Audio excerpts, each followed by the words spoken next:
Es 12 de enero de 2026, es nuestro primer café y está con nosotros la consejera de Sanidad, Fátima Matute. Bienvenida, consejera. Feliz año. Feliz año, muchas gracias. No sé si habéis hecho los buenos propósitos de todos, de cuidarse más, adelgazar, ir al gimnasio. Yo les ruego que lo olvide, porque es una frustración en febrero cuando dejan el gimnasio y luego volvemos a la vida normal. No sé si usted ha hecho esos buenos propósitos o tendrá otros. Pues a mí la Navidad es algo que me produce un poco de desconcierto, porque siempre me ha molestado que te obliguen a ser feliz en Navidad. Y sobre todo en este mundo que vivimos de la medicina, en la que muchas veces la Navidad te encuentra en un hospital y con una enfermedad. Con lo cual yo siempre he abogado, no como consejera, sino de toda la vida, el que hay que intentar ser feliz siempre, el que hay que ser buena persona siempre y no solo en Navidad. Con lo cual no tengo unos propósitos especiales, más que todo el mundo no tenga necesidad de que porque te obliguen a ser feliz o a ser buena persona lo seas, ¿no? Que eso sea de forma real, ¿no? Y yo creo que eso es lo que tendríamos que, de forma original, ¿no? Lo que tendríamos que buscar. Bueno, primero enhorabuena por esa distinción de la Sociedad Americana de Radiología, miembro de honor, un reconocimiento importante. Es la primera mujer española en esa sociedad en 110 años de historia. Pues para mí, y de verdad lo digo desde la humildad, ese reconocimiento ha sido una de las cosas que más ilusión me ha hecho, porque además es un reconocimiento de tus pares con los que he trabajado y seguiré trabajando desde que era una tierna residente en el siglo pasado y llegué a Estados Unidos a empaparme de lo que hacían, pero también a enseñar lo que hacíamos nosotros, ¿no? Y yo creo que es esa combinación de poner en valor la medicina excelente que tenemos en España y en la Comunidad de Madrid y a la vez empaparte de diferentes tipos de gestión, diferentes realidades, pero con problemas comunes que hacen que gracias a ese intercambio, ¿no? Pues puedas tú crecer como profesional para ayudar a otros y a la vez ayudar a la gente a la que estás tratando, ¿no? Y en esta posición de consejera de Sanidad, pues aún más, porque no solo te traes la mejor tecnología e innovación, no solo de máquinas, sino de procesos, sino también nuevas formas de gestión y una visión de cómo afrontar problemas comunes como falta de profesionales o de recursos económicos, ¿no? Todo esto vamos a hablar, pero lo que se iba a convertir en un viaje placentero se convirtió en puro estrés. Estoy hablando ya del famoso audio del CEO del Grupo Rivera que gestiona el Hospital Público de Torrejón de Ardoz. Luego matizará con esas instrucciones de priorizar a pacientes y hacer pruebas más caras. A usted le pillaba la crisis a miles de kilómetros de distancia, había que actuar con rapidez y me gustaría que me contara cómo gestionó aquello, porque es uno de los muchos hitos que va a haber a partir de ahora, porque la sanidad se ha convertido en el campo de un político para las próximas elecciones autonómicas y tal de la general. Bueno, en medicina nosotros gestionamos la incertidumbre desde, como digo, casi desde que eres estudiante y empiezas a hacer las prácticas. Esto me pilló en Estados Unidos, pero gracias a Dios la comunicación hace que con la globalización lo veas todo en tiempo real. Al principio me sorprendió, me molestó lo que estaba oyendo, pero al momento estaba tranquila. ¿Por qué? Porque la labor de gestionar es medir y controlar. Y no solo en este hospital, sino en todos, lo que hacemos son evaluaciones constantes, controles constantes y auditorías constantes, no solo de actividad, sino de calidad, de seguridad, de docencia y también de la gestión económica, ¿no? Con lo cual no es una cosa que te pillara, ¿no? Sin previo aviso. No obstante, lo que hicimos fue, ese mismo día, mandar a nuestros equipos, que estaban compuestos de forma multiprofesional, como trabajamos en los hospitales, por técnicos expertos en auditorías, en controles, tanto del área de la Dirección General Económica, de Inspección, Ordenación de Seguridad y de Educación, a que vieran qué estaba pasando, ¿no? Y obviamente, como sabíamos cómo estaban ordenados los cajones de tu casa, ¿no? Como digo, de ese trabajo constante de evaluación continua, se pudo comprobar en poco tiempo que no había habido una alteración en cuanto a la asistencia, sobre todo porque habían aumentado el número de pruebas y el número de actividad asistencial de forma creciente, con lo cual eso va en contra de que digan que tienes que dejar de hacer cosas. En cuanto a los recursos humanos, se había aumentado la contratación de personal de 1.168 personas a 1.210 personas y desde luego lo que más me molestó y lo que más me preocupó es que utilizaran como bandera otra vez la seguridad de los pacientes, porque dijeron que se estaba reutilizando material, o incluso la portavoz del Partido Socialista dijo que se había dado la orden de que se llevara el material a lavar a casa.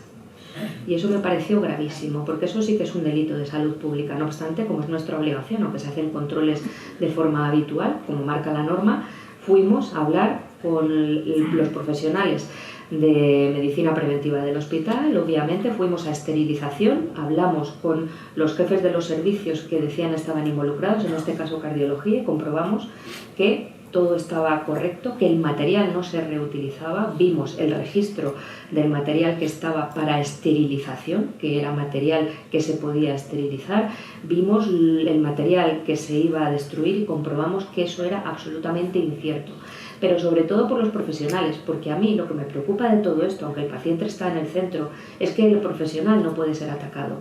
Y en el hipotético caso de que hubiera habido la orden de reutilizar material, que es absolutamente incierto, está por encima de todo el juramento hipocrático de los profesionales sanitarios, que nunca lo hubieran hecho y además que les molestó mucho e hicieron una carta. Es porque el consejero, el delegado del Grupo Rivera en el hospital dice eso, de que hay que priorizar las pruebas caras, hay que ver pacientes que estén menos graves para tratamiento. Es un disparate, visto así, yo digo, este señor se ha vuelto loco. Fue lamentable las declaraciones, pero también hay que tener en cuenta que es un fragmento de una conversación de 1 hora y media que se utilizó de forma torticera e interesada por los anteriores directivos que fueron cesados para pues poner en duda la labor o intentar recuperar algo que habían perdido, pero yo creo que no tasaron bien las consecuencias de todo esto, porque al final lo que han hecho han sido poner en duda a la labor de los profesionales sanitarios, un hospital magnífico donde tengo grandes compañeros desde que se abrió ese hospital, y además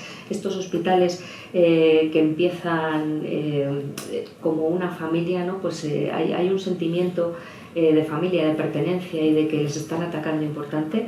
Y desde luego han puesto en duda un modelo, ¿no? Que es lo que busca, ¿no? Muchas veces la izquierda en esa batalla política, y no les vamos a consentir que lo hagan, ¿no? Pues tiene trabajo, vamos a hablar mucho de política, porque Leo Más Madrid y el ministro de Transformación Digital presentan denuncias contra el CEO, montos de irregularidades, pero también por posible omisión de deberes de supervisión por parte de la Comunidad de Madrid y de la Consejería. Y el PSOE asegura, y leo textualmente, que estas prácticas pueden constituir delitos de delito de prevaricación administrativa, corrupción en los negocios, delitos contra la salud pública o denegación de prestaciones públicas por razones de discriminación. ¿Esto cómo va a acabar? Pues desde luego con la verdad y el trabajo de todo el equipo que tengo en la consejería y que hace que la sanidad de Madrid sea una de las mejores, ¿no? Y ese equipo, como digo, no solo está en mis directores generales y toda la gente que está en la consejería, sino en los gerentes que veo aquí y en la gente que está sentada trabajando en un hospital. Eso de lo que hablan es una proyección de lo que ellos están habituados a hacer. Desde luego es lamentable que manipulen la información y que mientan, ¿no? Porque yo creo en la libertad de expresión, pero la libertad de expresión siempre tiene que basarse en la verdad.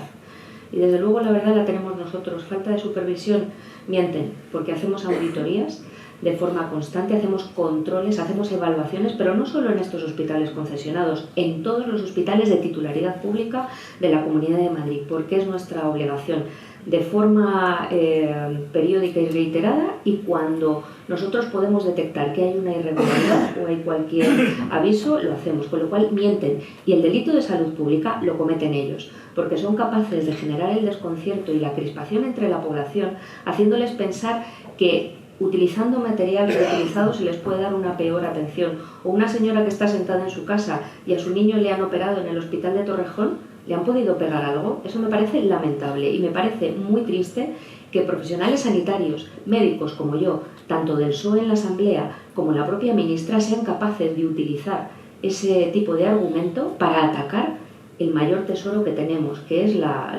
desde luego nuestra sanidad. Vamos a hablar mucho de política sanitaria hoy, porque claro, entra a la batalla también el presidente del gobierno, que no es cosa menor, y asegura lo siguiente: Madrid con Ayuso se ha convertido en el casino del Grupo Quirón, donde siempre gana y la mayoría de los ciudadanos pierde. No es casual, este es el modelo del Partido Popular, hacer negocio con la salud de todos para que ganen 4. Por eso el gobierno defenderá la sanidad pública con todos los instrumentos del Estado. ¿Alguien no dice la verdad? O desde luego el presidente del gobierno dice cosas muy graves, ¿no? El presidente del gobierno miente. y el presidente del gobierno está rodeado de una corrupción que es el que le obliga a mantenerse en el poder a costa de todo. Y si nos damos cuenta, la obsesión que hay con la Comunidad de Madrid y con la presidenta, que tal vez es una persona fuerte, que se sienten amenazados por ella, un presidente del gobierno tiene que bajar a meterse con una Comunidad de Madrid y con una presidenta como lo hace de forma vil, absolutamente. La ministra de Sanidad es ministra de todas las comunidades autónomas, pero parece que la única que existe es la Comunidad de Madrid, y luego se molesta cuando se le recrimina que está obsesionada, ¿no? Que tiene ayusitis y madriditis, como le digo yo, pero es que no lo digo yo. Si ven cualquiera de sus intervenciones, si no dice Ayuso Comunidad de Madrid, pues no se queda tranquila, porque es que está incapacitada para gobernar, y el presidente también, discúlpame que te lo diga, porque no está haciendo de ministra, está haciendo de candidata de la oposición. Me decía hace unos días el consejero del País Vasco, Alberto Martínez, le preguntaba por una serie de cuestiones de la sanidad y me decía, bueno, lo del Consejo Interterritorial hablaremos de ello, y Madrid es muy sencillo, a la ministra le da igual todo, lo único que le preocupa es la Comunidad de Madrid y Ayuso. Que te lo digan desde el País Vasco, un hombre nacionalista, pues te sorprende un poco, ¿no? Bueno, es que el Consejo Interterritorial se ha convertido en un circo. El Consejo Interterritorial debería ser el órgano de máxima expresión del trabajo técnico de mucha gente que hay por detrás, ¿no? Algunos directores me han acompañado a los últimos consejos interterritoriales y se sorprendían de cómo se comportaba la ministra dirigiendo esos consejos interterritoriales de una forma absolutamente caótica, sin método, sin trabajo, sin rigor, y utilizando ese Consejo Interterritorial como una batalla política que lo único que hace es pues que no avancemos. Ese órgano tiene que ser de coordinación, de cooperación, de información y comunicación entre comunidades, y se ha convertido en un órgano de desinformación. Y de ahí el País Vasco, Cataluña, Castilla-La Mancha, estamos todos de acuerdo en que tenemos que trabajar juntos en muchas cosas, como por ejemplo con el Estatuto Marco, que supongo que me preguntarán, que es la medida estrella, pero que se ha estrellado y ha causado un daño irreparable que no sé cómo vamos a salir de ahí. Eso lo podemos comentar. Estamos hablando de muchas cosas, pero voy a volver a lo del presidente del gobierno por una razón. Eso que dice el presidente del gobierno, luego lo vemos en las manifestaciones en las distintas comunidades, especialmente en Madrid. Y leo eslóganes que se han dicho en Madrid, que no se lleven el dinero de nuestros ingresos, el PP desmantela la sanidad para convertirla en un negocio privado, Ayuso nos roba la salud. Y esto ya cuando los sindicatos entran en esa dinámica, el famoso relato de la política se cambia.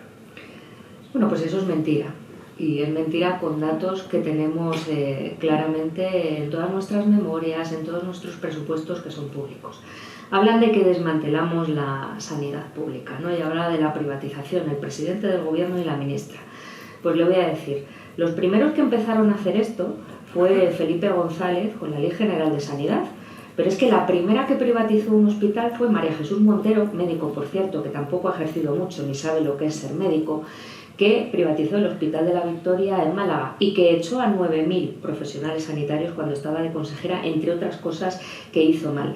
Pero es que podemos seguir yendo por aquí, porque esa médico, María Jesús Montero, lo que ha hecho en esos presupuestos prorrogados, ya por tercer año, eso es una absoluta vergüenza, es en la partida presupuestaria, porque tú los presupuestos los prorrogas, pero puedes mover partidas presupuestarias. Pues el señor Sánchez y la ministra han consentido que se quite 1 de cada 2 euros a la partida presupuestaria de sanidad. Y eso está publicado en la página del Ministerio de Hacienda, de 3.225 millones a 1.227 millones. ¿Eso es estrechar la sanidad o es ensancharla? ¿Y qué más han hecho? No han ejecutado 365 millones de euros que podrían ir, por ejemplo, a la ley ELA.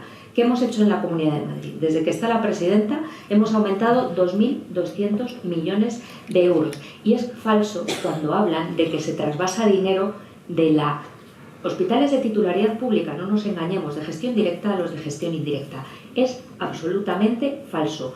¿Quién estrecha y quién ensancha la sanidad? Y una última cosa, porque son datos, ¿no? Sí, son datos porque además yo me lo estudio bien.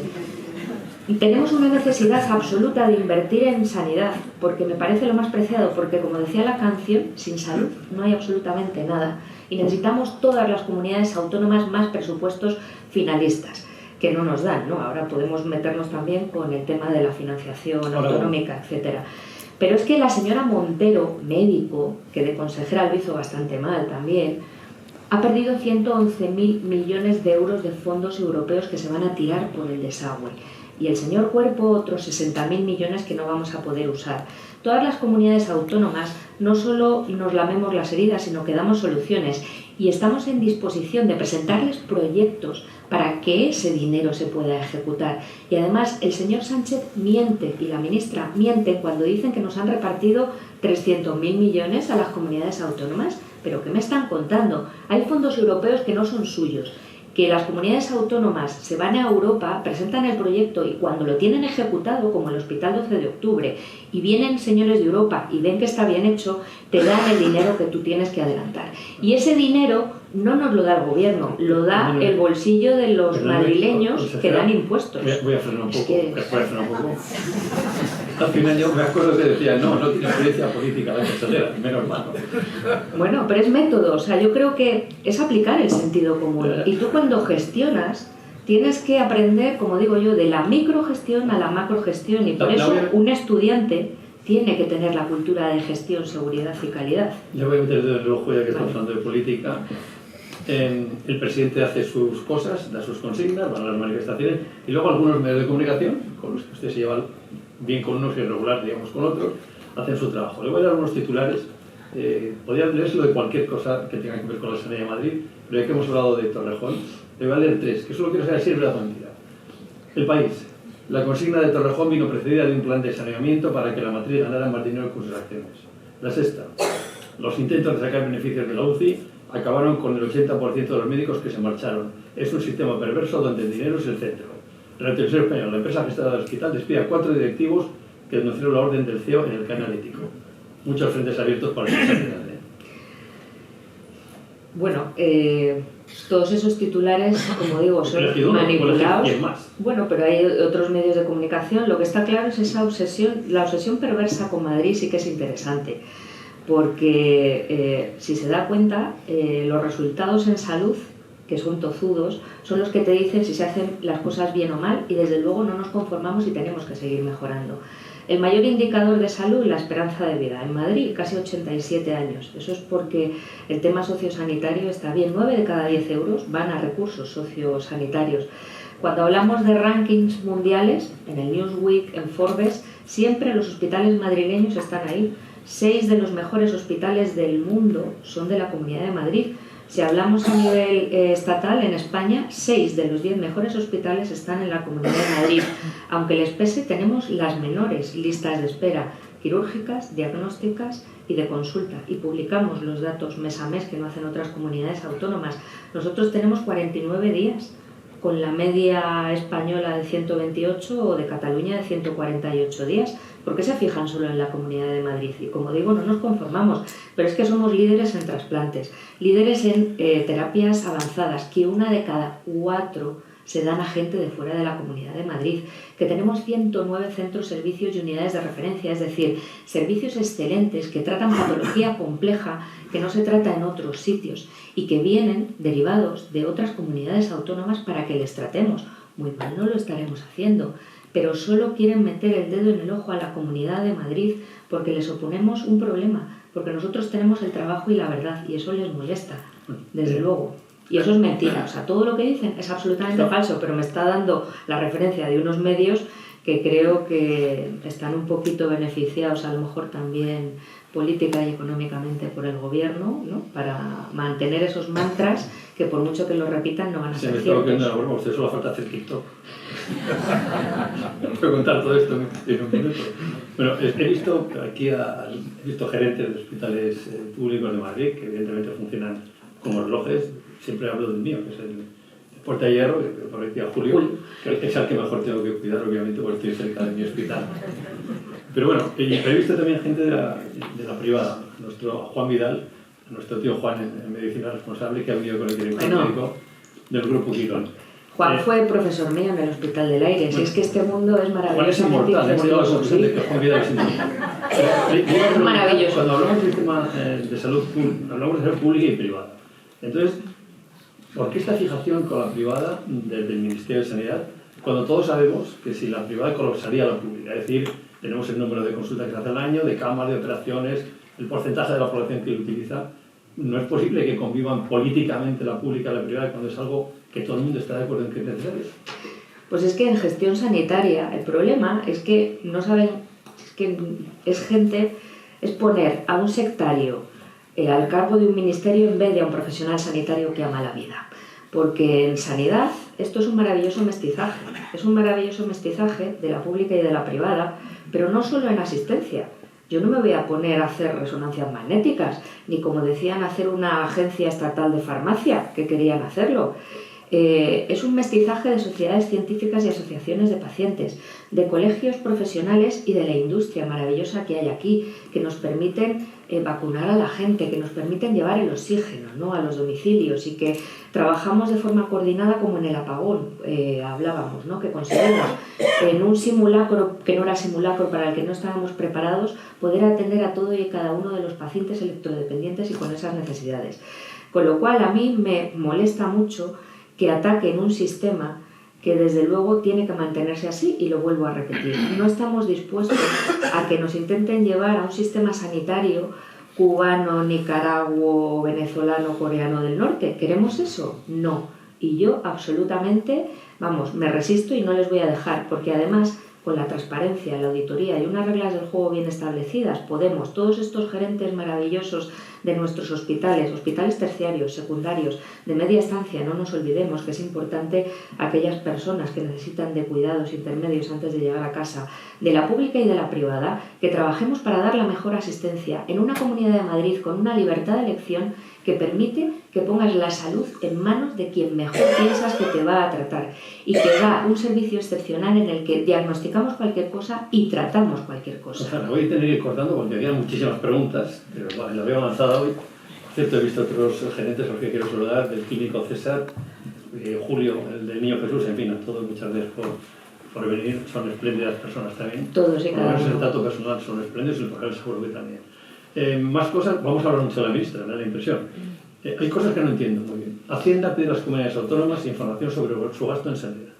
A partir del 1 de enero, además de los datos habituales que se daban, gastos farmacéuticos sanitarios, se exige datos de inversiones en el ámbito sanitario, especialmente las nuevas inversiones en tecnología.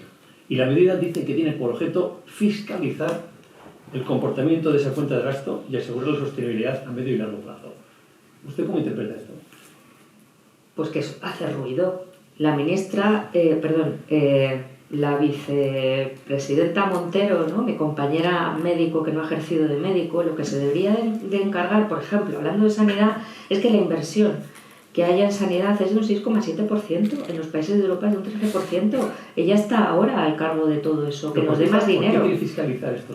Pues para hacer ruido, para enredar, porque igual que la ministra dice que va a hacer un observatorio contra la corrupción y el fraude, que me parece perfecto, porque lo que no debe de conocer son todos los mecanismos de control que hay, tanto internos como externos, con la intervención general, la Cámara de Cuentas, y lo que no hace es mirarse ella misma. ¿Qué pasó con ella con las mascarillas, por ejemplo? Eso no lo quiere mirar. O sea, es que me parece dramático todo aquello. Pero las mascarillas no da mucho que hablar todavía. Hombre, absolutamente, las mascarillas y la gestión, ¿no? La gestión en la pandemia, que también podemos entrar un poco en las cositas que ataca la ministra a la Comunidad de Madrid, y que, estando de portavoz en la Asamblea, estaba boicoteando hospitales en vez de estar trabajando con nosotros salvando vidas. Por ejemplo, que eso no le gusta oírlo, pero sin embargo se mete en cómo se gestionaron las residencias, que le puedo asegurar que todo lo que se habla es falso. Y eso es a lo que nos enfrentamos, a esa demagogia y a esos mantras que se han ido repitiendo, cuando los que los tiran y utilizan el dolor de la gente son los que tendrían que haber estado a nuestro lado trabajando, y no lo hicieron, y a lo mejor cobrando doble de la Asamblea. Es que esas cosas no las dice El País ni La Sexta, no lo dicen esos medios de comunicación porque no interesa, ¿no? La ministra de Hacienda, vicepresidenta, y la ministra de Sanidad, médicos. Lo de los números tiene miga. Es decir, por ejemplo, lo mencioné antes, el reparto de fondos de la ELA. Han puesto los valores a 10.000 millones de euros, 5.000 los pagan las comunidades autónomas. Yo invito y tú pagas. Exactamente, pero de forma habitual es lo que hacen con ustedes. Es decir, ¿cuándo se pone en marcha? ¿Por qué el 50% y no el 23,7 o el 37,8%? ¿De dónde sacan el dinero si no está presupuestado? Pero es que no les interesa, porque ellos hacen soflamas, porque en el fondo no les importa la salud. Cuando el cuidar de lo más preciado y resolver los problemas de la gente te sale de dentro, te preocupas de todo eso. Y con el tema de la ELA es algo absolutamente deleznable. Nosotros, y está aquí mi directora sociosanitario, estamos muy preocupados porque yo invito y tú pagas, ¿no? ¿Dónde hay ese dinero que tiene que llegar a los enfermos? No solo de ELA, a todos aquellos que tienen una enfermedad neurodegenerativa, que necesitan asistencia. No nos olvidemos que también en eso se tiene que preocupar el gobierno, que a veces se olvida de todos los enfermos que hay. Pero es que luego lo que tiene que ver es, cuando pones una medida en marcha, que es lo que hacen con todo, tienes que ver la viabilidad económica, con una memoria económica, la viabilidad técnica y la viabilidad jurídica. Y con la ELA no lo han hecho y no saben cómo salir de ahí, y entonces le tiran la patada a las comunidades autónomas como todo. Y nosotros, desde luego, en la Comunidad de Madrid somos pioneros y líderes en nuestro centro diurno de atención, la residencia que vamos a tener en el ELA, pero los enfermos están abandonados y, como digo, con esos presupuestos en los que permiten que se quite la mitad destinada a sanidad y que no se ejecutan 365 millones, esos 365 millones hubieran servido para poder acometer la inversión en ELA desde el minuto uno. Sí, hablamos de dinero, pero vamos a otras guerras políticas que afectan de lleno a la sanidad. Para mí es una desgracia, ¿no?, que la sanidad se convierta en el epicentro de la política, porque los ciudadanos no tenemos la culpa de esto. Pero, por ejemplo, la guerra de los cribados. Empezó en Andalucía a través de una asociación que, por supuesto, alguien filtra los datos en una asociación, porque nadie puede tener los datos de los cribados en Andalucía, las mujeres que no habían sido llamadas. Pero inmediatamente se vuelve a mirar sobre Madrid. Me da la impresión de que aquí pincharon porque la historia no es tal y como la contaron. Me gustaría conocer su versión y, en cualquier caso, que se siembre la duda en los ciudadanos. Me parece gravísimo, me parece una falta de responsabilidad por parte de quien la tenga.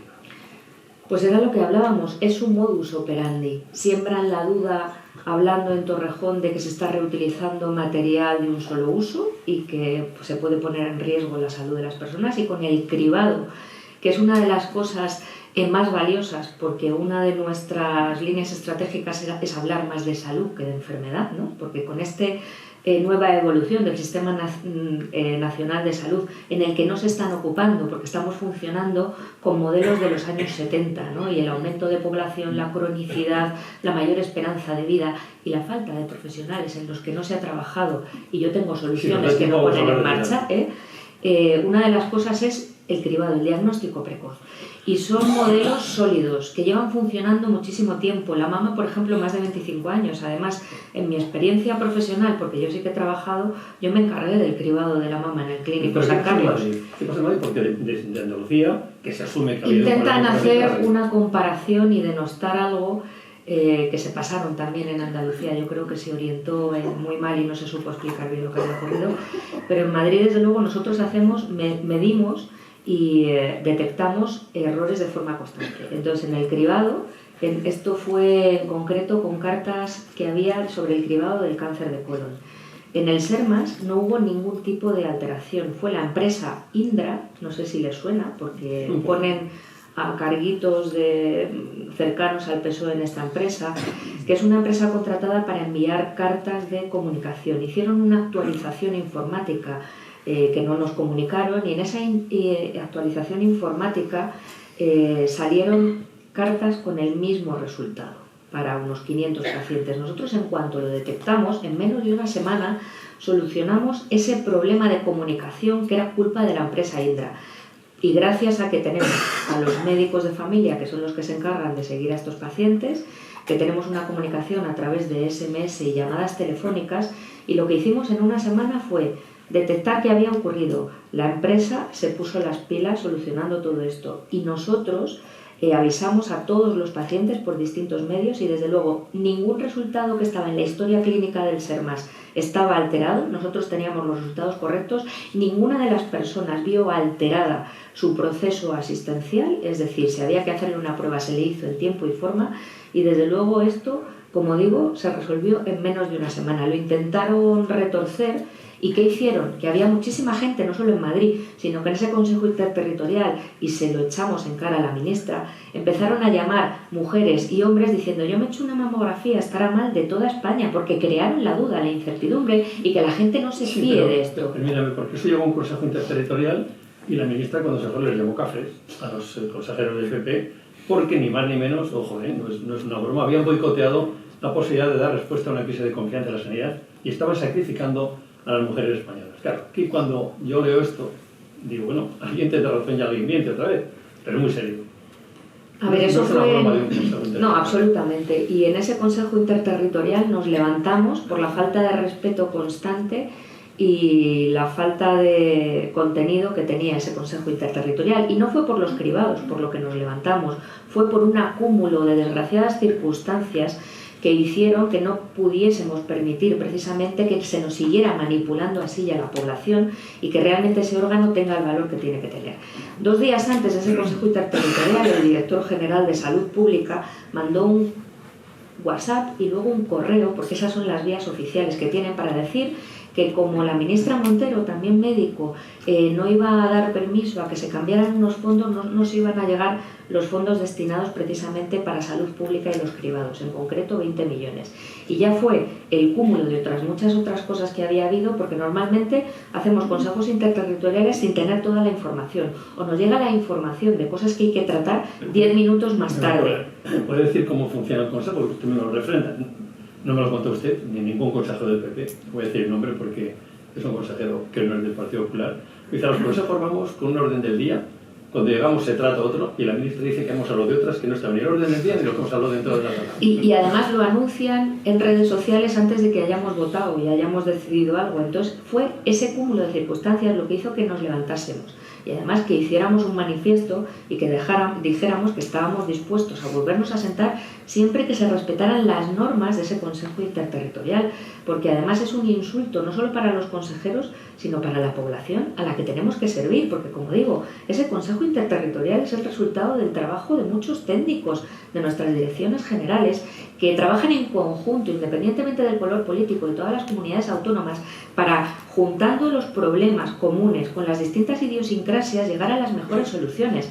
Lo último, el tema de la gripe, del plan de invierno, que dijo que era por culpa de las comunidades del PP que no teníamos plan de invierno. Es mentira, en la anterior época fue el País Vasco que votó en contra de ese plan, y en este, gracias a las aportaciones de los técnicos de salud pública, que aquí está mi directora general de la Comunidad de Madrid, hemos podido crear un documento que se ha pasado al Ministerio y que es el que va a tener como un marco global para las comunidades autónomas que tendrán que modificar en forma de su idiosincrasia, con lo cual es que es un disparate. Vamos al estatuto marco que ya salió antes, estatuto que todo el mundo sabe que no va a salir, que nadie se explica por qué se planteó, pero sobre todo la ministra ignora las comunidades autónomas en la elaboración, lo elaboran desde el Ministerio, lo pactan ya elaborado con los sindicatos y no cuenta con los médicos. Es un disparate y ustedes han pedido que lo retire. Absolutamente. He pedido que retire ese borrador. Lo que sí que estoy de acuerdo es que hay que modificar ese estatuto marco que está desde el año 2003 y que las circunstancias han cambiado, porque yo sí que soy médico y he trabajado más de 20 años en un hospital. Lo que ha hecho ha sido sacar la crispación a la calle, enfrentar categorías profesionales y llevarnos a una huelga indefinida que va a hacer un daño horroroso y probablemente irreversible. Y yo desconozco si es... Voy a contextualizar para que todo el mundo lo sepa. Se está negociando con los sindicatos del llamado ámbito de la negociación, son los grandes comisiones, van por un lado, generalistas, que llega un acuerdo y dice que si no me lo creo, entonces habrá huelga los martes. Los sindicatos médicos anuncian huelga 14 y 15 de enero y estoy en movilizaciones indefinidas. Y además, pues tenemos ya montada la batalla porque dicen que están aprovechando para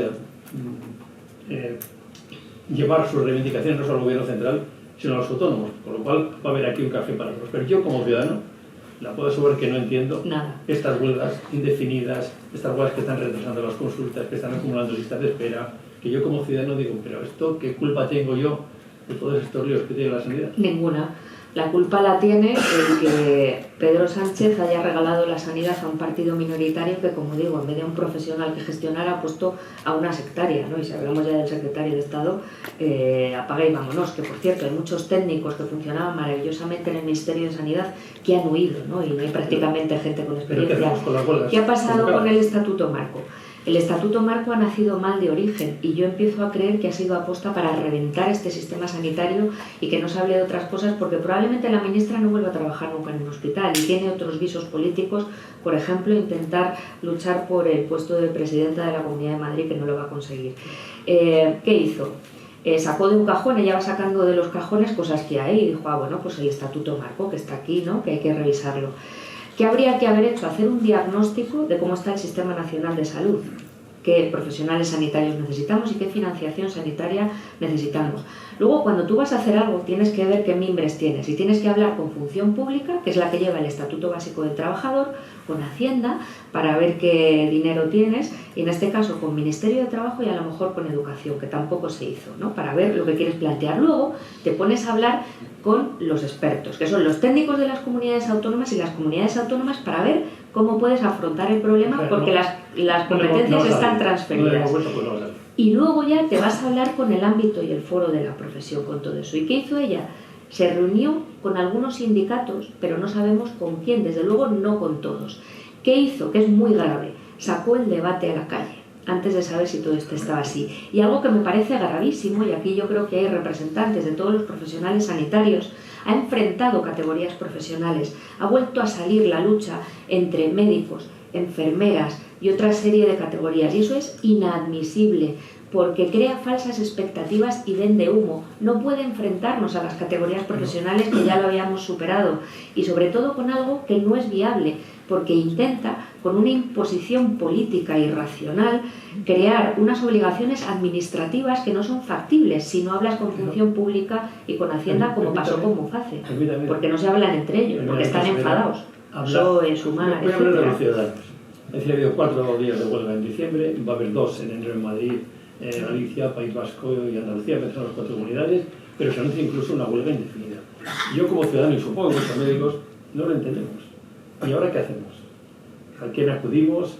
Porque esto va a repercutir en todo, va a repercutir, como hacían las consultas, se van a acumular para después, en las listas de espera, porque habrá que retrasar operaciones, me imagino, habrá que reorganizar un poco el plan de trabajo.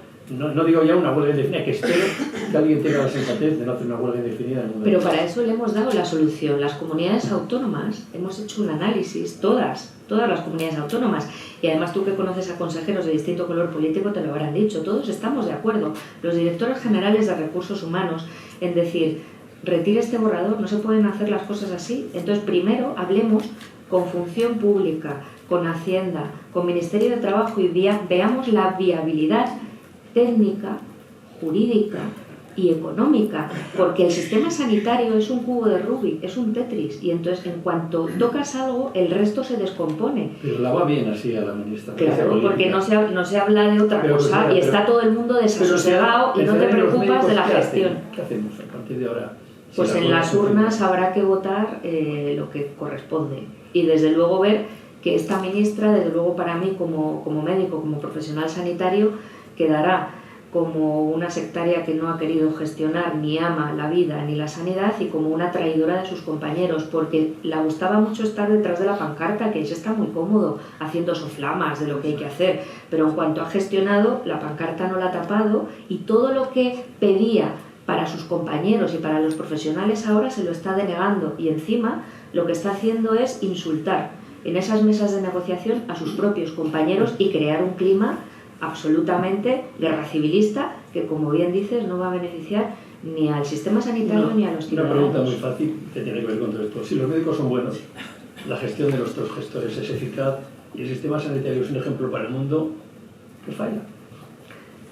Pues que el sistema sanitario, el Sistema Nacional de Salud, está pensado para el siglo pasado, que hay que trabajar, que es lo que hacemos en la Comunidad de Madrid, en una mejora de la gestión por procesos, en apoyarte en herramientas de inteligencia artificial con mi compañero de digitalización, no para prescindir de profesionales, sino para que su trabajo sea más eficiente y podamos ser más humanos, de hablar más de salud que de enfermedad, de invertir en programas de prevención, de diagnóstico precoz, de crear confianza entre la población, que es lo que nos está haciendo, y desde luego de algo que tampoco ha hecho la ministra y que le hemos pedido, de un análisis del problema que hay en los recursos humanos.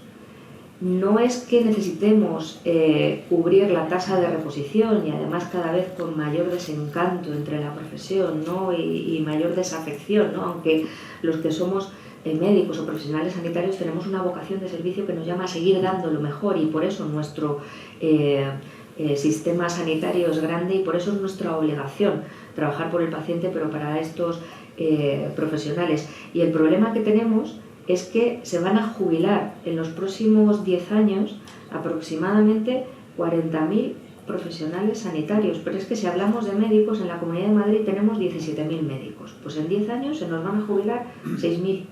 De enfermeras, 22.000 enfermeras, se nos van a jubilar 5.000, es decir, 35% de médicos jubilados, 25% de enfermeras. Y a nivel del sistema nacional vamos a necesitar 45.000 médicos, ya no os cuento enfermeras, porque no es proporcional, vivimos más, pero tenemos más patologías, mayor comorbilidad, necesitamos mayor atención y en eso nos está trabajando. ¿Cómo habría que trabajar? Primero, mete más profesionales. Primero, un estatuto marco que dignifique y que no sea lesivo y regresivo para todas las categorías que nos está haciendo. Luego, los extracomunitarios. Tenemos 50.000 médicos, que nos dice la Federación de Extracomunitarios, que no se homologa el título. Unas 3.000 enfermeras también que no se homologa el título, que no competirían con nosotros, que enriquecerían nuestro sistema. Tenemos el MIR. ¿Qué está pasando con el examen MIR? Porque de eso, si hay tiempo, podemos hablar, que es una vergüenza lo que pasa en esta convocatoria. No, dimitieron todos los expertos. Bueno, se va a impugnar, evidentemente. No lo sé, lo desconozco, pero es que algo que está consolidado desde hace muchísimos años no se ha podido hacer peor en todas las fases. Y sobre todo, yo que hice el MIR, que lo pasas fatal porque te juegas tu futuro y tu vocación, están estudiando con incertidumbre, mayor carga de presión a todos nuestros médicos, enfermeras que están pendientes bueno, dicen que lo van a sacar el 15 cuando el examen es el 24 y además han creado la comisión evaluadora y han ratificado la fecha de examen antes del listado definitivo, pero es que la comisión de expertos que hacía las preguntas dimitió en junio porque les insultaron por esto. No, pero lo que le voy a decir, hay que aumentar las plazas. Su programa de gobierno por próximos 2 años. Bueno, no lo sé, pero que alguien me oiga, si no es para mí, es que si tú realmente amas la vida y amas la sanidad, tú das las directrices para que lo haga quien sea, pero que lo haga a largo plazo, porque no es cortoplacista. Pero una cosa, ¿qué nos ha hecho con el tema de las plazas MIR? Porque yo doy soluciones, no solo me lamento. Hay que aumentar la formación de profesionales y nosotros hacemos un esfuerzo en la dirección asistencial y con nuestros médicos especialistas en centros de salud, en hospitales, para aumentar las plazas de formación. En la Comunidad de Madrid, 2004, el 17% de toda lo que damos en España, y además se llenan las primeras. Han creado una especialidad nueva de urgencias y emergencias, porque crean especialidades que no digo que no sean necesarias, pero no se ponen a revisar el resto de especialidades que tienen programas formativos desde hace 10 años, que ese es otro tema que podríamos hablar y que sí que es responsabilidad de la ministra. Tenemos una hora. 69 plazas le ofrecí con la directora de Educación e Investigación para medicina de urgencias y emergencias. ¿Cuántas me ha cogido? 11. O sea, es que es un disparate cuando pago yo a sus residentes y les formo. No me considero haber ido en forma. Es que no hay que dejar nunca de estar en forma. No haga ningún deporte. Por eso digo, esto es constante, no hay que bajar nunca la guardia. Perdóneme, nos quedan pocos minutos y me quedan muchas cosas. Ha dicho tantas que hoy les ruego sea un poco más breve, pues no llegaremos a casi nada. Por ejemplo, hablo de la falta de personas. Primera preocupación de todos los consejeros cuando hablo con ellos, la falta de personas. ¿Y usted qué está haciendo concretamente para paliar esa falta de personal, especialistas en algunos hospitales, que supongo que algunos de los de aquí y de aquí? Pues pensando en lo macro, porque no solo tienes que pensar en la Comunidad de Madrid, porque además la salud no conoce de fronteras ni territorios, poner a mis técnicos a su disposición para homologar a los extracomunitarios, poner a su disposición más plazas de formación, que no lo voy a vivir yo en esta legislatura porque se tardan 10 años. Y nosotros, ¿qué hacemos con recursos humanos? Estamos estudiando cómo mejorar las condiciones, luchar por un estatuto marco digno para todas las categorías profesionales. Eso es importante y es un desgaste que no os podéis imaginar. Pero luego, ¿qué hacemos? Aumentamos la retribución en la medida que podemos, pero por eso yo demando a la señora Montero que ponga más dinero finalista, porque la mitad del presupuesto en la Comunidad de Madrid y en todas las comunidades es para profesionales, 5.000 millones, y tendríamos que tener más. Hemos aumentado y vamos a ir aumentando progresivamente lo que se paga por hora de guardia, atención continuada, unos 34 millones hemos derivado. Los sindicatos tenían a veces muy bajado. Sí, por eso vamos a ir aumentándolo. O sea, yo lo que me encuentro lo analizo y con los miembros que tengo lo cambio. pero para eso necesito también fondos finalistas, por mucho que digan. ¿Qué vamos a hacer? 9 millones hemos dedicado para, en esos planes de invierno que reforzamos las urgencias o los hospitales, que no sea un refuerzo, que sea plantilla estructural, porque necesitamos mantenerlos. ¿Qué hemos hecho? 253 procesos selectivos de consolidación de empleo, las famosas ofertas públicas de empleo, las OPEs, que yo también he sufrido y era una de mis preocupaciones. Ya hemos consolidado 32.000 personas en nuestro sistema madrileño de salud. Hemos abierto el concurso de traslados por primera vez, porque desde que yo me acuerdo que cogí mi OPE allá en el siglo pasado no había habido ninguno, ¿no? Y vamos a hacer OPEs bienales, cada 2 años, con lo cual puedo seguir diciendo cosas que hemos hecho, pero y todo aquello, y además con una escucha activa, que saben todos mis gerentes que están aquí, y hablamos con jefes de servicio, y yo sigo hablando con mis compañeros de pupitre, porque eso no hay que perderlo nunca, y preguntarles cómo están y qué harían, y a partir de ahí pues trabajar en equipo para con estos miembros hacer lo mejor para ellos, porque el paciente está en el centro, pero no nos olvidemos, con la que ha montado la ministra, el profesional es el que está en el centro y es el que tenemos que cuidar mucho entre todos, y yo sé con mis gerentes y con todo mi consejo que vamos a trabajar bien. No va a dar tiempo a hablar de la universidad, pero bueno, yo cuando hablo de las cosas de los consejeros, yo no me creo nada si no hay una partida presupuestaria detrás, y todo el mundo habla de la sostenibilidad del sistema, pero hay trampa, porque si el hospital de julio, o entre los 2 julios, se queda sin presupuestos, van a darles más dinero para acabarlo, por lo tanto se hace una trampa solitaria desde el principio. Pero dicho esto, ¿cómo se puede abordar los nuevos tiempos que llegan, que ya están aquí, de la innovación tecnológica, la transformación digital, la gobernanza del dato? ¿De dónde se saca el dinero? ¿Dónde son las partidas? ¿Cómo se forman los nuevos profesionales? ¿Cómo se combate a los que son reacios a entrar en esta dinámica de formación? Todo esto está pasando en el día a día de los hospitales, porque hablamos de futuro, pero la realidad de los hospitales es la que es. Bueno, pues lo primero es, y les quiero agradecer el trabajo que hacemos en colaboración y con Urdimbre. Tenemos reuniones, los gerentes, de forma periódica con toda la gente de la consejería, y a la vez, si se necesita individualmente con cada gerente los problemas que hay, lo que hay que hacer es eficientar recursos. El dinero es necesario, pero muchas veces ese dinero que existe y que son partidas finalistas y realistas, y como digo, hemos aumentado en 2.200 millones el presupuesto que hay en sanidad, que es un 40% del presupuesto de la Comunidad de Madrid. Como digo, la sanidad es un monstruo insaciable, y siempre que hay partidas no ejecutadas de otras consejerías, yo me las llevo para proyectos finalistas y nuevas acciones. Lo que hay que hacer es eficientar. ¿Y cómo trabajamos? Por la gestión por procesos. ¿Cómo trabajamos? Llevando la salud donde el paciente lo necesita, ¿no? Está claro que hay que construir y mejorar hospitales. ¿Tiene dinero? ¿Tiene presupuesto? Tengo dinero y tengo presupuesto. ¿Se están formando los profesionales? Que necesito más, absolutamente, como todos los consejeros de sanidad. Pero tenemos, ¿qué es lo que le iba a decir? Tenemos 4 millones de metros cuadrados de estructuras sanitarias en la Comunidad de Madrid. Lo más importante y la alta tecnología, como dice la gerente de hospitales, son los profesionales. Pero ¿qué tenemos que hacer? Llevar la salud donde el paciente lo necesita. Entonces estamos haciendo la medicina en casa, la hospitalización a domicilio, por ejemplo, tratamientos oncológicos en casa, que no solo mejoran la confortabilidad del paciente, sino que a largo plazo esa inversión que hay en sanidad hace que tengamos menor coste. No tiene marcha atrás, además, claro, es el presente. Es el presente. Y luego, como digo, hay que utilizar la inteligencia artificial, pero sin perder la inteligencia natural. Y ahí me gusta lo que dices de cómo hay que formar a los profesionales. A los profesionales hay que formarles en herramientas que ya llevan con nosotros mucho tiempo y que por ósmosis se van introduciendo en nuestro día a día. Además, yo como radiólogo, yo creo que es la puerta de entrada de la innovación. Hay poquitos que se resisten a esa innovación, pero enseguida vienen con el resto, ¿no? De forma casi natural, nosotros trabajamos con todas estas herramientas, pero precisamente para que nos quiten ese trabajo que es ineficaz, que es reiterativo y que una máquina lo hace mejor, y que nosotros pongamos en valor precisamente en todo esto, porque la sanidad nos está arrasando. Las nuevas tecnologías, a mí lo que me preocupan son los fármacos de alto impacto, cada vez más precisos y preciosos, las CAR-T, que son capaces de reescribir tu sistema inmune para reescribir una historia. Fíjate el privilegio, pero la gran responsabilidad. Caros, cada CAR-T son 300.000 euros. ¿Qué hacemos, por ejemplo, para eficientar? Pues aparte de tener la única estrategia de terapias avanzadas, estamos ya construyendo el CRETA, el Centro Regional de Terapias Avanzadas, para poder concentrar la producción y que sea más barato para poder llegar a más gente. 1 de cada 4 es para gente de fuera de la Comunidad de Madrid, con lo cual cuando nos atacan, pues tendrán que ver que muy mal va muy deprisa, seremos. va muy deprisa porque toca muchas cosas y no me llega, pero de todas las que he dicho me queda con una, en la gobernanza del dato. Lo menciono de paso, ¿no? Pero no es el futuro, es el presente. Entonces todos tenemos datos desde nuestra nutrición, a nuestras costumbres, a nuestro clima, a nuestras células. Hay tanta información que hay que saber. El paciente, cada uno de nosotros tiene muchos datos.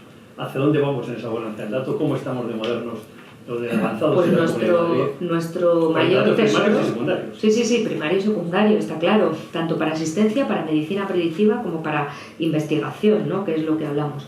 Desde luego, otro de mis líneas estratégicas, igual que la salud ha de seguir al paciente, el dato ha de seguir al paciente, pero el dato sociosanitario, el dato global, y la calidad del dato, y cómo se maneja el dato y cómo se gestiona el dato. Entonces, mi mayor ilusión, y espero conseguirlo con mi compañero de digitalización, es una historia única, real, con datos interoperables y además con orquestadores que permitan utilizar todas las herramientas que tenemos para todos los pacientes independientemente de donde estén. Ya hemos conseguido tener imagen médica única, no solo radiológica, endoscopias, oftalmología, y lo que va a seguir es esto, y sobre todo... Y la interoperabilidad del dato. Absolutamente. Las acciones y hospitales, incluso públicos y privados. Públicos y privados. Tiene que ser un dato interoperable, un dato real, o sea, no tenemos que crear cajas negras, ¿no? Desde que entramos y hicimos una estrategia común con digitalización, fue que fuera un dato interoperable y además con orquestadores de todas las herramientas que permiten manejar y gestionar ese dato primario y secundario, que estuvieran a disposición no solo de los pacientes, que también, sino de los profesionales que gestionan esos datos, ¿no? Y en eso es el propietario del dato absolutamente y debe de llevar consigo ese dato, ¿no? Y sobre todo porque cuando tú ordenas y gestionas bien ese dato, también hablas más de salud que de enfermedad, ¿no? ¿Qué cosas podemos hacer que no son monetizables, aunque al final ahorran dinero? Si tú tienes una historia con tus datos interoperables y tienes tus antecedentes y sabes que tu madre era diabética, tu padre hipertenso, tuvo un infarto y de repente empiezan a ver que subes de peso, te sube la tensión, pueden predecir con una probabilidad de que puedes terminar teniendo un ictus o teniendo un infarto y actuar antes. Ese médico de familia, esa atención primaria, que es el eje vertebrador. Con lo cual es ahí en donde estamos trabajando, que es arduo porque... Ten en cuenta que nosotros tenemos 35 hospitales, 460 centros de salud que en origen se digitalizaron, pero de forma absolutamente caótica. Todo el mundo empezó a poner sus sistemas y ahora lo que estamos haciendo es está invirtiendo tiempo en ordenar todo eso para tener un sistema que permita tener esa historia única e interoperable real. Eso va a ser la bomba. Están consiguiendo ya con la nueva transformación digital que el médico haga menos tareas burocráticas, se decía que hay que conseguir que el 80% sea para el paciente y el 20% para la burocracia, y no al revés como sucede ahora. Menos. Eso se puede medir, tiene resultados en salud de todas estas cosas. Porque ahora todo se cuantifica, todo se mide y se presenta a la sociedad. Claro, y lo que queremos con distintas... ¿Qué estamos haciendo, por ejemplo? Con el lenguaje natural, ¿no? Cuando tú haces un informe, ya hay un programa piloto que se va a extender, no solo para familia, sino para otras consultas, en el que mientras estás tú con el paciente, la máquina te está generando el informe. Y no tienes que estar tú ahí tiqui sin mirar, que algunos de mis compañeros he de decir que a veces les alivia para no relacionarse con el paciente. Y eso también es lo que busco evitar.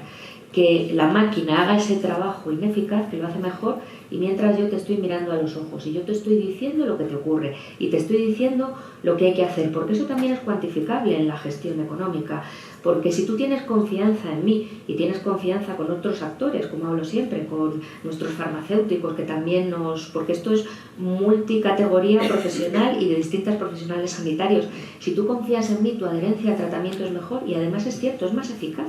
No se sabe por qué y eso mejora la salud y hace que lo hagamos mejor. Me quedan muchas cosas. Esto del dato es apasionante, la tecnología, las terapias CAR, la medicina personalizada, me parece apasionante, es presente, pero no puedo olvidarme de la atención primaria. Se siguen quejando los médicos de atención primaria por lo mismo de siempre. Entonces, hoy por lo mismo, un mes, otro mes, pero aquí nadie hace nada, o se hace poco. Se habla del plan nacional, se dice que no se los escucha, que están saturados en las consultas, que les falta tecnología, que les falta acceder al futuro, que tiene problemas de formación y problemas de personas. Lo tienen todo. ¿Qué le decimos a los médicos de atención primaria? Bueno, pues nosotros... Con listas de espera también importantes, temporalmente lo más importante. Sí, en la Comunidad de Madrid tenemos las menores listas de espera en atención primaria también, lo cual no quiere decir que no sigamos trabajando. Me parece que son 6 días de media respecto 5, respecto a la media de España, que es muchísimo mayor. Pero lo que hacemos es preocuparnos en los médicos de familia, disculparme, y también los médicos de hospital, porque muchas veces también el debate público se centra, y aquí está mi mi directora asistencial, que es médico de familia, pero también hay otras especialidades y otras categorías profesionales, con lo cual nos preocupamos de todos y cada uno de ellos. La medicina de familia, el eje vertebrador, mi gerente de atención primaria. ¿Qué hacemos? Primero, igual que nos reunimos con los gerentes de hospitales, reunirnos con las directoras asistenciales y poner a su disposición herramientas de gestión, como digo, la digitalización de esos procesos, el lenguaje natural, la gestión de la demanda y trabajar con ellos en la gestión por procesos, ¿no?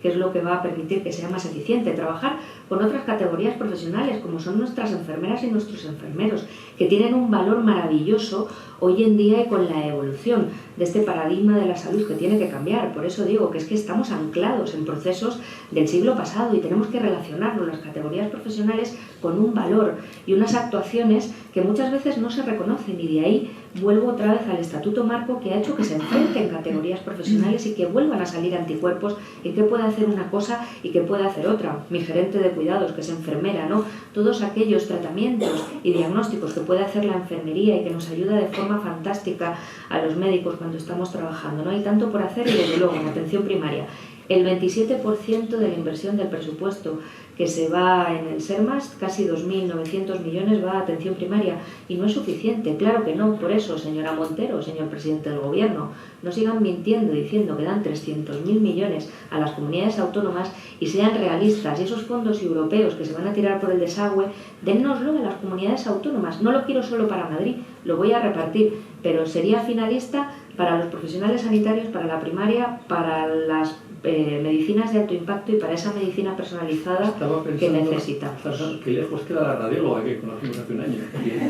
En la primera entrevista, Alfonso, jefe de prensa, tiene que estar encantado, toreado. Muy bien. No, pero yo, médico y radiólogo de corazón, y de ahí con mis compañeros de la American Röntgen Ray Society, de la Norteamérica, yo sigo apasionándome. Cuando me siguen mandando casos, sí, yo creo que porque les da pena. El ramalazo político que ha tenido. Pero es que siempre es político, o sea, cuando tú eres médico, tú gestionas. Si no gestionas, te gestionan. Y desde que eres estudiante y que eres residente, tienes que saber cómo manejar tu trabajo. Bueno, la última, para que se luzca mucho más todavía.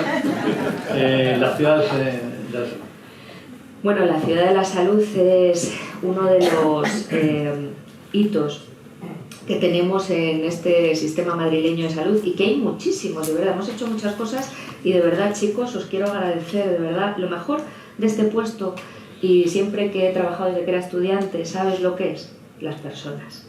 Las personas que estoy conociendo en el camino, que son compañeros y que son amigos y que me enriquecen, porque esta radióloga, médico, con mucho ansia de conocer gestión y calidad, porque yo estaba en la Sociedad de Gestión y Calidad desde que era una tierna infante, precisamente porque no quería que me gestionaran, han hecho que aprendan de ley de contratación.